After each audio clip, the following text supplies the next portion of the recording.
Oxygen को लेकर भी राजनीति कर सकता है क्या? कोई जीवन के साथ खिलवाड़ कर सकता है क्या? कोई इस प्रकार की छोटी राजनीति कर सकता है क्या? ऐसा कभी लगता नहीं था, मगर आज यह सब सत्य हुआ है। जब यह report, interim report of oxygen audit in NCT of Delhi, आपको पता होगा सुप्रीम कोर्ट में केस चला था ऑक्सीजन को लेकर।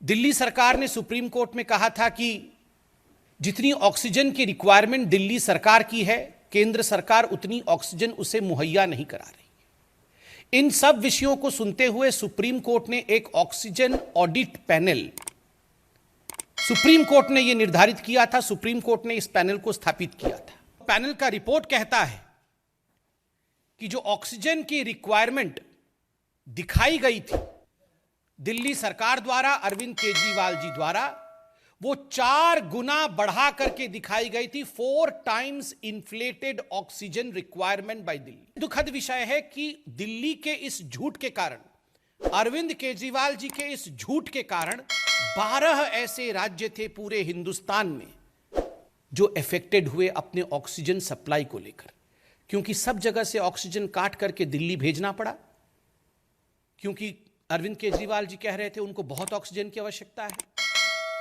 मगर वास्तविक आवश्यकता उतनी नहीं थी। और 12 राज्य जहां कोविड के बहुत केसेस थे उनको सफर करना पड़ा। आपने फॉल्स अलार्म, झूठा अलार्म बजाया, पूरे देश में पैनिक फैलाया कि देखो दिल्ली को किस प्रकार से सौतेला व्यवहार दिल्ली के साथ किया जा रहा है, दिल्ली के साथ स्टेप मदरली ट्रीटमेंट किया जा रहा है। और आपने हरियाणा, उत्तर प्रदेश की सरकारों को गाली दी कि हमें हमारे ऑक्सीजन को रोक ले रहे हैं। आपको याद होगा अरविंद केजरीवाल जी रोज टीवी पे आकर गाली देते थे उस समय कि हमारे ऑक्सीजन को ये रोक रहे हैं।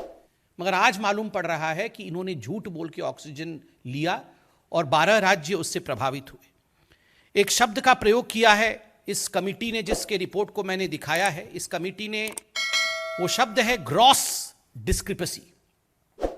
जो अरविंद केजरीवाल जी ने और दिल्ली सरकार ने ये रिपोर्ट दी थी कि हमें इतने ऑक्सीजन की आवश्यकता है, वो 4 गुना अधिक था। और ये ग्रॉस डिस्क्रिपेंसी था, ये भारी भूल था, क्योंकि सारे वैज्ञानिक दृष्टिकोण से कैलकुलेशन करने के बाद जो कैलकुलेशन सामने आया है वो चौंका देने वाला है। और कहा कि हमें 1140 मेट्रिक टन ऑक्सीजन चाहिए। मगर जब बाद में सभी दिल्ली के अस्पतालों से डाटा इकट्ठा किया गया कि दिल्ली के अस्पतालों ने वास्तविक रूप में अपने चरम पर कितना ऑक्सीजन इस्तेमाल किया उस दिन का, तो मालूम पड़ा वो मात्र 209 मेट्रिक टन।